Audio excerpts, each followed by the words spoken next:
Hello, it's Doris with Aldi Books. I'm sitting here on the floor next to my super ugly entertainment center because this is where I keep the bulk of my TBR, physical TBR, and I've been going through it to find some more potential reads for Springathon. So Springathon is a readathon hosted the first 2 weeks of May by myself and Natalie from Curious Reader and Heidi from My Reading Life. If you watch our channels, you know that we absolutely love nature and nature writing. And so Springathon is the brainchild of Natalie, who wanted to just focus on that for a few weeks. So like I said, it's the first 2 weeks of May, but you can extend it to the whole month long if that's what you choose to do.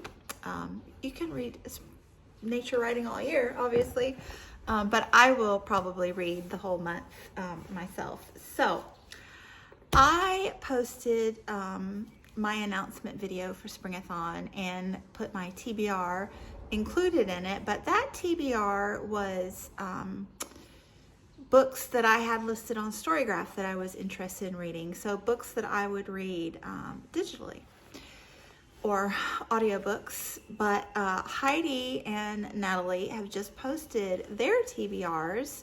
So I thought that I would add to mine because I got to thinking, like I said, I have a few books here with me. And when I looked, several of them actually would work for Springathon. I have a lot of nature writing here with me.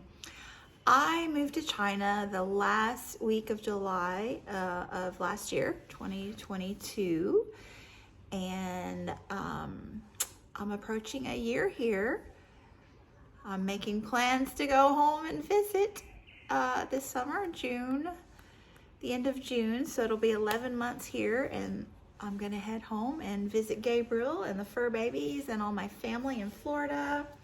I'm very excited about it, but I brought approximately 50 books with me to China, and I still have 24 physical books unread here in the house. 4 of those are for the Book Naturalist Book Club, which those would work for Springathon as well, but I'm gonna leave those out of the mix for now.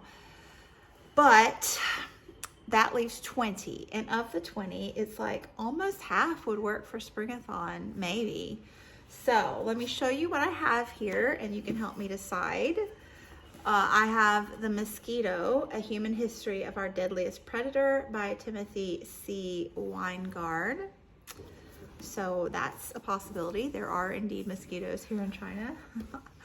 I can vouch. The ones in Vietnam are so much worse though. I don't even understand, but we went to visit Vietnam and they got in the room at night. Maybe they were undisturbed, but on my face. But I got 5 bites on my face that look like zits for like a solid week. Craziness. I also have, sorry, I don't know, I just felt the need to tell you about that. Anyway, next book, Jungle of Stone, The Extraordinary Journey of John L. Stevens and Frederick Catherwood and the Discovery of the Lost Civilization of the Maya. So I have traveled in Central America and seen the Mayan ruins, several of them, so really wanting to get to this book at some point soon. Then I have The Secret Life of Lobsters, How Fishermen and Scientists Are Unraveling the Mysteries of Our Favorite Crustacean by Trevor Corson. This is not my favorite crustacean, actually. I like crabs better. But anyway, there is that one, definitely a Springathon read for sure. Sounds Wild and Broken, Sonic Marvels, Evolution's Creativity and the Crisis of Sensory Extinction by David George Haskell. I cannot believe that I haven't read this yet, but I think Heidi and I are going to buddy read this for Springathon. David George Haskell is just one of my all-time favorite authors. Gorgeous writing ahead for sure. Now, this is one that I am not so sure about. Krakatoa, The Day the World Exploded by Simon Winchester. So this is the annihilation of Krakatoa. I don't know. The reason why I don't know is I don't know, like this one, I think that this one will have some science and nature writing in it, but perhaps a chunk of it is like sociology, politics, things like that. But definitely some nature writing, I believe. And then I have 5 fictional reads that I am not sure about at all, but I thought I would mention them since the titles sound promising. They have nature in the titles at least. So The Murmur of Bees by Sofia Segovia, translated by Simon Bruni. This one is set in Mexico. So these fiction reads, if you've read them, let me know how much nature writing is in them. This one sounds really promising for sure. And then I have 50 Words for Rain by Asha Lemmy. I think that Patrice sent me this one. But, you know, rain, that's nature, right? This one is set in Japan, I believe. Yeah, a Japanese aristocrat and her African-American GI lover have a child. And the grandparents put the child in hiding for reasons. Then The Man Who Could Move Clouds by Ingrid Rojas Contreras. Clouds. This one, I really loved her first. She wrote a novel, Fruit of the Drunken Tree.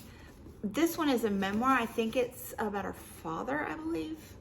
So there is that one. I'm really excited to read this because I just really loved her writing. And this one, Carrie, a memoir of survival on stolen land by Toni Jensen.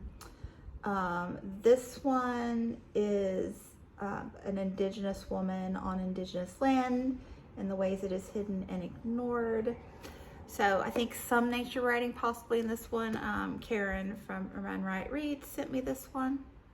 A memoir on, yeah, this one's nonfiction actually. These two are nonfiction, by the way. Another memoir, this one of survival on stolen land. And this last one, I do not believe that it is nature writing. I don't think so. But I could not resist because of the other lobster book. So, I mean, you can see where this one came from, right? They seem like they would pair together, I don't know, well, but at least humorously. So Herman Koch, the dinner,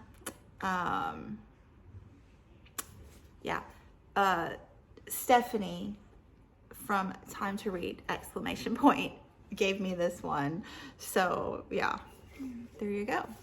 So those are some more picks for Springathon, and I will link my original announcement video below with the other possibilities, as well as Natalie and Heidi's TBRs for Springathon. I hope you will join us. It's coming soon, very exciting. The first 2 weeks of May or all of May.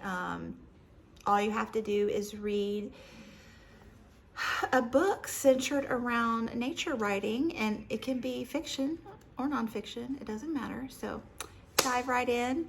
Thanks so much for watching, and I will be back soon. Bye.